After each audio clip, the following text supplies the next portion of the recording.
Halo semua, kembali lagi di channel Ngomongin Film. Kali ini kita akan membahas alur cerita dari sebuah film yang menceritakan tentang munculnya wabah virus flu baru yang ternyata sangat mematikan dan mengancam kehidupan umat manusia di bumi.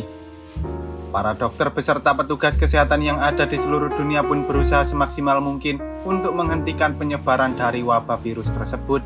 Namun sayangnya wabah itu menyebar terlalu cepat hingga membuat puluhan juta manusia meninggal dunia.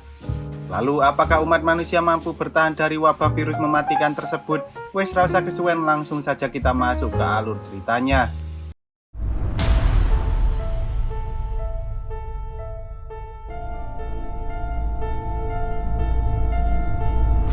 Film ini bermula ketika seorang wanita bernama Elizabeth baru saja pulang dari Hong Kong untuk melakukan wawancara kerja.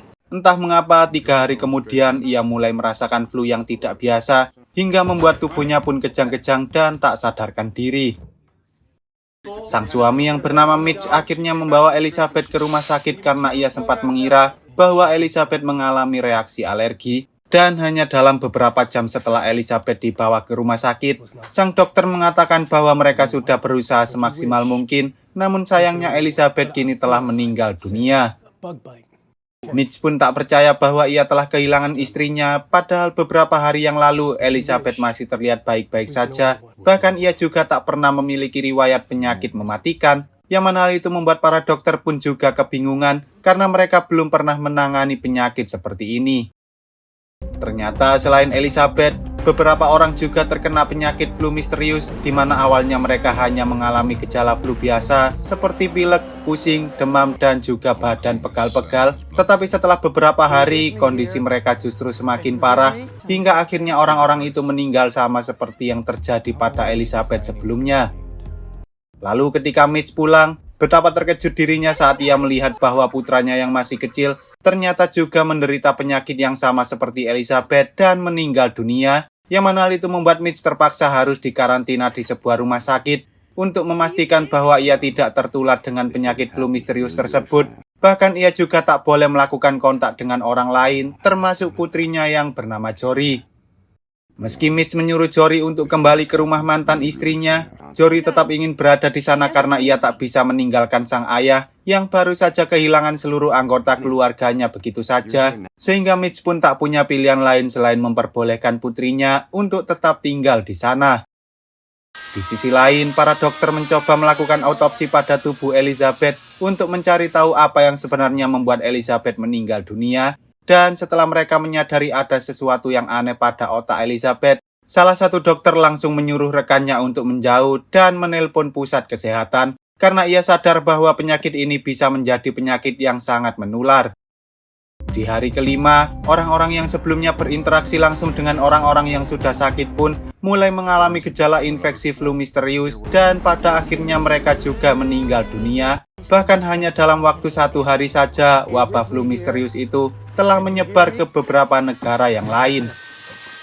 Akibat kejadian itu, tepatnya pada hari ke-6 semenjak munculnya wabah flu misterius yang pertama, Dr. Erin yang bekerja di CDC alias Pusat Pengendalian Wabah di Amerika, mencoba bertemu dengan Dr. Siver untuk membahas tentang bagaimana cara mereka menangani penyebaran wabah ini, dan mereka pun memutuskan untuk melakukan karantina pada wilayah-wilayah yang memiliki kasus infeksi terbanyak, serta melakukan investigasi demi mencari cara untuk menghentikan wabah flu misterius tersebut. Setelahnya, Dr. Erin kembali melakukan pertemuan dengan orang-orang dari pemerintahan, di mana di sana ia mengatakan bahwa wabah flu ini sepertinya dapat menyebar melalui udara, yang mana hal itu membuat wabah flu juga menempel di berbagai macam benda, seperti gagang pintu, tombol lift, keran, dan lain-lain, sehingga ada kemungkinan bahwa penyebaran bisa terjadi tanpa harus berkontak langsung dengan orang sakit. Dr. Erin mengatakan bahwa mereka sudah memberikan sampel pada orang-orang yang ada di Organisasi Kesehatan Dunia alias WHO agar mereka bisa meneliti tentang virus flu misterius serta membuat vaksinnya. Namun ia menyarankan agar pemerintah segera melakukan lockdown pada seluruh kota sebelum semakin banyak orang yang terinfeksi oleh wabah flu misterius. Sementara itu, di laboratorium CDC, saat 2 orang ilmuwan yang bernama Ellie dan David mencoba melakukan pengecekan pada sampel otak milik Elizabeth, Mereka menyadari bahwa virus ini merupakan virus baru yang belum pernah mereka temukan sebelumnya, sehingga mereka membagikan sampel itu pada ilmuwan lain bernama Ian, berharap ia bisa membantu menemukan tentang virus apa yang sedang mereka hadapi sekarang ini.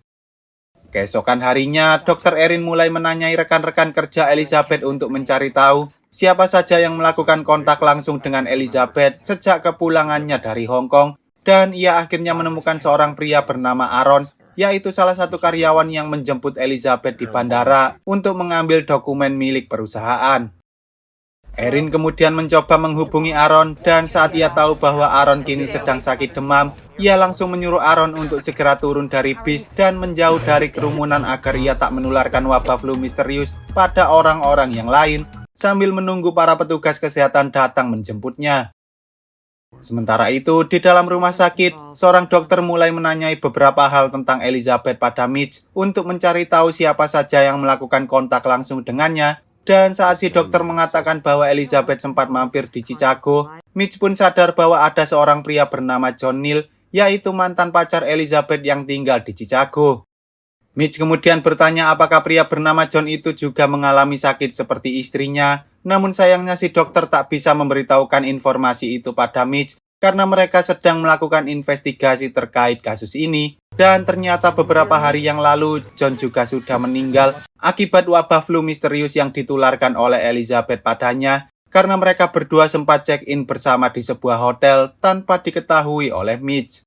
Kembali ke laboratorium CDC, Ellie berhasil menemukan sebuah informasi tentang virus flu misterius yang ternyata merupakan gabungan dari beberapa virus yang berasal dari hewan babi dan juga kelelawar. Dan tak hanya itu, Ellie juga mengatakan bahwa virus ini sangatlah berbahaya karena virus ini mampu bermutasi dengan sangat cepat serta menyerang sel-sel lain yang ada di tubuh manusia.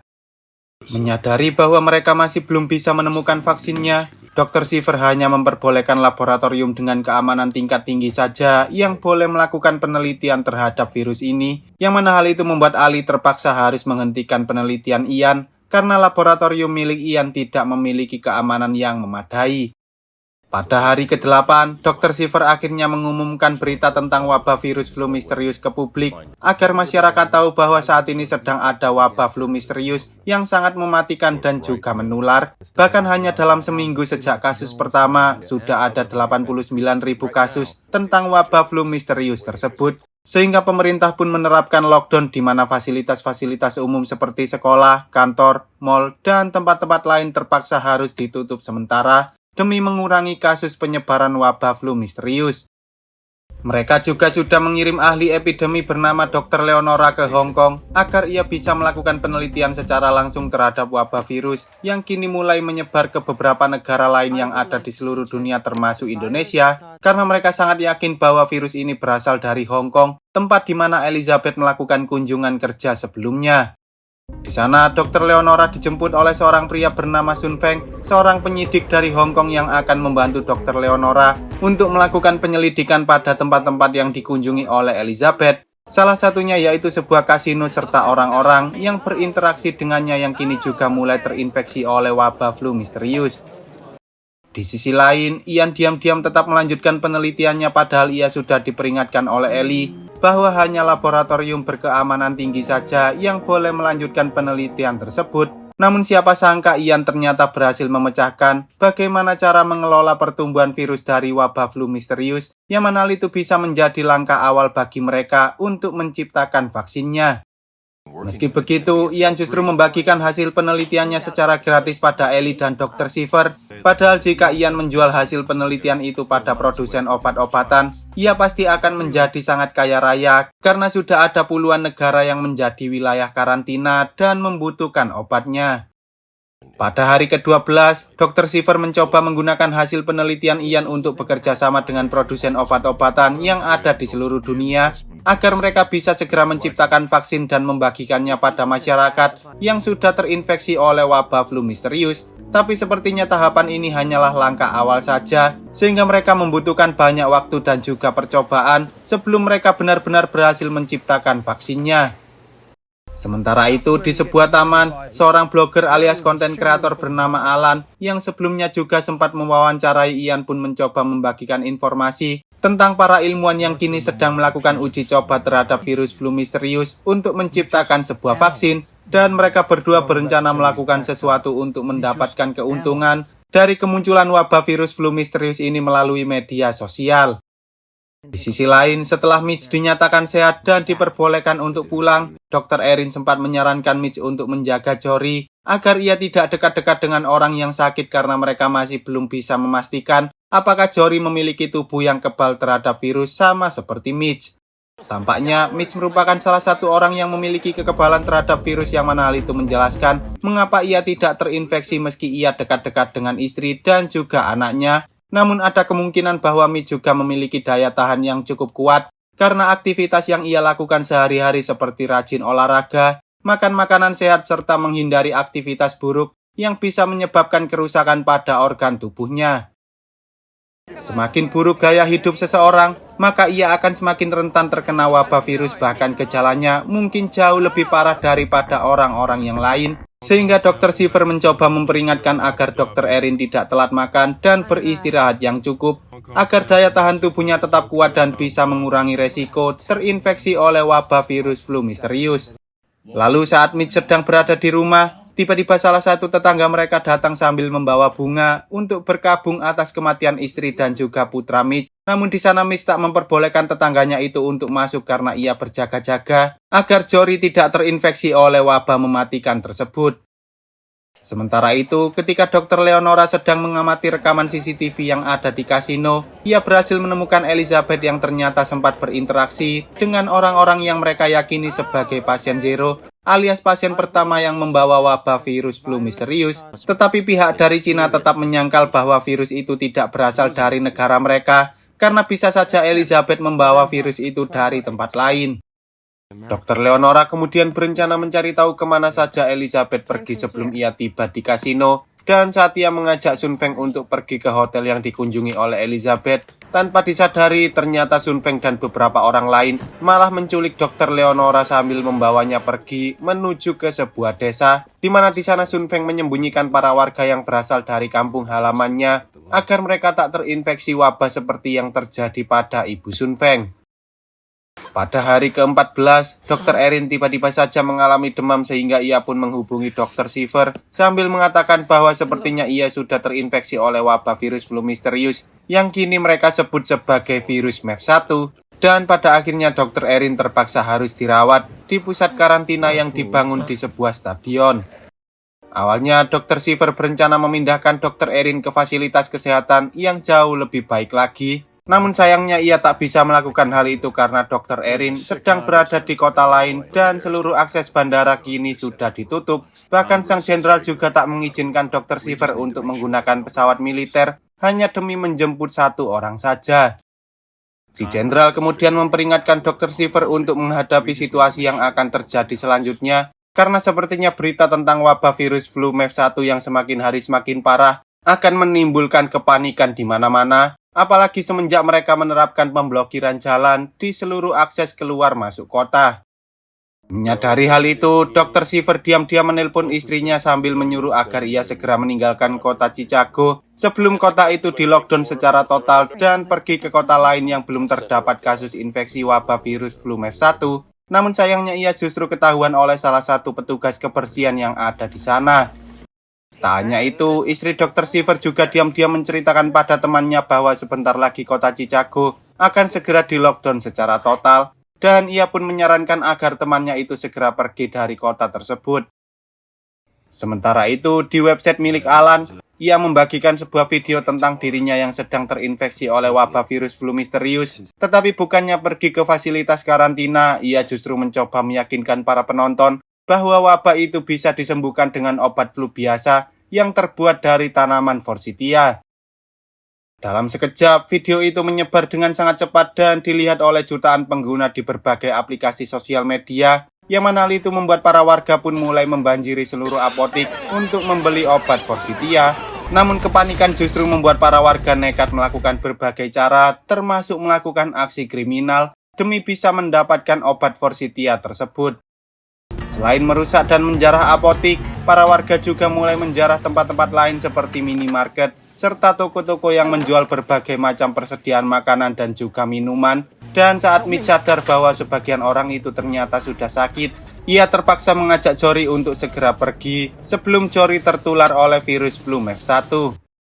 Meski keadaan di luar sana sudah sangat kacau, Alan tetap membagikan video-video serta membagikan selebaran tentang konspirasi yang dilakukan oleh WHO dan juga CDC, bahwa mereka sengaja tak segera memberikan vaksin demi keuntungan orang-orang dalam. Padahal para petugas kesehatan sudah bekerja semaksimal mungkin, bahkan Dr. Erin yang merupakan salah satu garda terdepan dalam penanganan kasus wabah flu MEV1 kini telah meninggal dunia akibat terinfeksi oleh virus flu tersebut.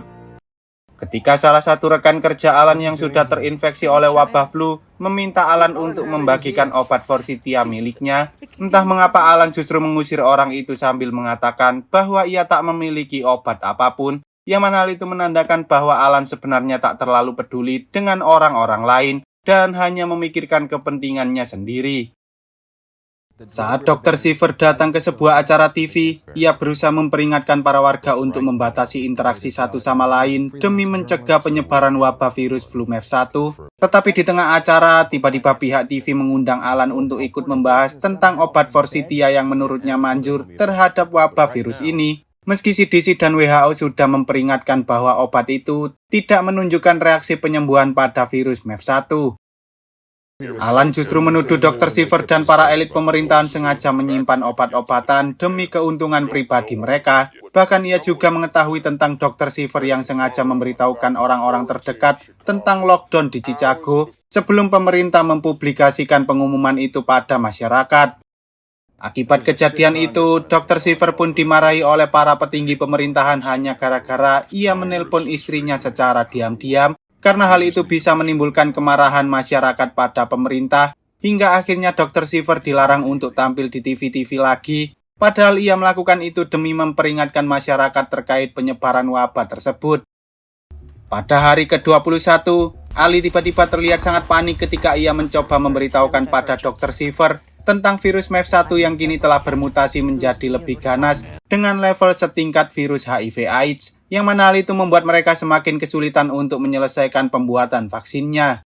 Mutasi dari virus MEV1 ini ternyata membuat jumlah kasus infeksi wabah flu menjadi semakin meningkat. Bahkan kini lebih dari 10% penduduk di bumi, yaitu sekitar 900 juta orang yang sudah terinfeksi oleh wabah, sehingga tingkat kematian pun juga semakin hari semakin bertambah. Kota-kota besar yang dulunya selalu dipadati oleh penduduk kini berubah menjadi seperti kota mati, dan hal itu diperparah dengan jumlah persediaan yang semakin lama semakin menipis, padahal pihak militer sudah membagikan persediaan pada masyarakat secara berkala. Pada hari ke-29, Mitch menyadari bahwa rumah tetangganya sekarang sudah kosong, gara-gara tetangganya yang tinggal sendirian itu dibawa ke pusat karantina dan tak pernah kembali lagi, sehingga ia mencoba mengambil beberapa persediaan serta sebuah senjata untuk mempertahankan diri. Namun saat ia mencari keberadaan Jory, ia malah menemukan Jory yang sedang berduaan dengan anak tetangganya yang bernama Andrew. Setelah mengusir Andrew dari sana, Mitch melarang Jory untuk bertemu dengan Andrew lagi selama wabah virus flu mematikan ini belum berakhir, karena ia tak ingin satu-satunya putri yang ia miliki terinfeksi oleh wabah dan mengalami nasib yang sama seperti keluarganya.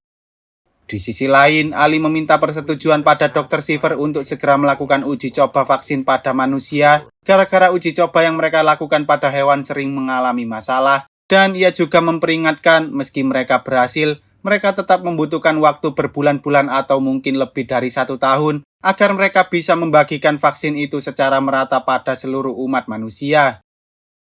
Singkat cerita, pada hari ke-130, Ali yang sedang menguji vaksin ke-57 miliknya tiba-tiba mendapatkan hasil positif bahwa vaksin buatannya itu ternyata mampu meningkatkan kekebalan tubuh terhadap infeksi yang disebabkan oleh wabah virus flu MEV1, yang mana hal itu menandakan bahwa ia akhirnya berhasil menciptakan vaksinnya. Tanpa berlama-lama, CDC dan WHO pun segera bekerja sama dengan para produsen obat-obatan yang ada di seluruh dunia untuk memproduksi vaksin tersebut secara massal, dan setelah beberapa hari, mereka akhirnya bisa melakukan vaksinasi secara berkala untuk menghentikan wabah mematikan yang sudah merenggut setidaknya 26 juta penduduk yang ada di seluruh dunia. Ketika Dr. Shiver pulang ke rumah, betapa terkejut dirinya ketika ia menemukan istrinya yang sedang ketakutan dan ternyata beberapa perampok baru saja menerobos ke dalam rumah mereka karena para perampok itu mengira bahwa Dr. Shiver menyimpan vaksin di dalam rumahnya. Sementara itu, saat Alan kembali menemui seseorang untuk membahas tentang bisnis obat Forsythia, ia berusaha meyakinkan orang itu bahwa pemerintah mungkin saja melakukan kesalahan dan ada kemungkinan bahwa vaksin yang sudah dibuat memiliki efek samping yang berbahaya bagi tubuh mereka, sehingga ia berencana membuat video lain untuk meyakinkan masyarakat agar mereka menolak vaksinasi dan tetap menggunakan obat Forsythia. Tanpa disadari, ternyata selama ini ia sudah dipantau oleh para intel yang menyamar sebagai Kang Sapu, Kang Bakso, dan Kang lainnya. Lalu setelah ia selesai melakukan tes darah, ternyata selama ini Alan tak pernah terinfeksi oleh wabah flu MEF1, yang mana hal itu menandakan bahwa video tentang obat Forsythia yang bisa menyembuhkan wabah flu hanyalah video hoaks saja. Sayangnya, pihak kepolisian tak bisa menangkapnya karena Alan selama ini dibantu oleh beberapa perusahaan yang mendapatkan keuntungan dari pembuatan obat Forsythia. Bahkan perusahaan-perusahaan itu juga telah membayarkan uang jaminan yang dituduhkan pada Alan, sehingga ia bisa bebas dan kembali melanjutkan pekerjaannya sebagai seorang jurnalis nakal yang menyebarkan berita-berita tentang keburukan pemerintahan. Di sisi lain, ketika Dr. Leonora sedang mengajari anak-anak desa, tiba-tiba Sun Feng menyuruhnya untuk segera bersiap-siap karena sebentar lagi akan ada orang dari pemerintahan yang hendak menebus Dr. Leonora dengan 100 dosis vaksin yang sudah diminta oleh Sun Feng sebelumnya. Dan setelah mereka selesai melakukan pertukaran tanpa disadari, ternyata vaksin-vaksin itu hanyalah vaksin tiruan karena persediaan vaksin mereka sangatlah terbatas. Hal itu membuat Dr. Leonora sangat khawatir karena ia sendiri sebenarnya tak ingin mengabaikan orang-orang yang ada di desa. Namun sayangnya ia tak bisa berbuat apa-apa karena pemerintah dari Cina tidak mentoleransi kejahatan apapun termasuk penculikan yang dilakukan oleh Sun Feng sebelumnya. Meski jumlah vaksin yang bisa dibagikan pada masyarakat setiap harinya sangatlah terbatas, umat manusia seharusnya bersyukur karena mereka memiliki orang-orang hebat seperti Dr. Ali dan juga Dr. Shiver yang sudah bekerja di balik layar tanpa henti sejak kemunculan wabah virus flu yang pertama demi bisa menghentikan wabah yang sangat mematikan tersebut. Singkat cerita, 1 tahun kemudian, pemerintah akhirnya mengumumkan bahwa wabah virus flu MEF1 kini bukan lagi ancaman bagi umat manusia, sehingga status lockdown pun dicabut dan masyarakat juga diperbolehkan untuk melakukan aktivitas mereka di luar ruangan lagi, termasuk Mitch yang kini memperbolehkan Andre untuk bertemu dengan putrinya. Sementara itu, ketika mencoba mengecek kamera milik Elizabeth, Mitch menemukan sebuah foto tentang Elizabeth yang sedang bersalaman dengan seorang koki. Namun siapa sangka ternyata wabah virus mematikan yang telah merenggut puluhan juta nyawa manusia itu ternyata berawal dari sana. Gara-gara si koki yang bersalaman dengan Elizabeth tidak mencuci tangannya terlebih dahulu, padahal ia baru saja memegang mulut babi yang telah memakan makanan dari seekor kelelawar sakit. Lalu film pun tamat. Oke lah, sekian dulu untuk video kali ini. Semoga kalian semua terhibur. Jangan lupa untuk support channel ini dengan cara klik tombol subscribe lalu nyalakan loncengnya agar kalian tidak ketinggalan dengan video-video terbaru dari channel ini. See you on the next video dan sampai jumpa.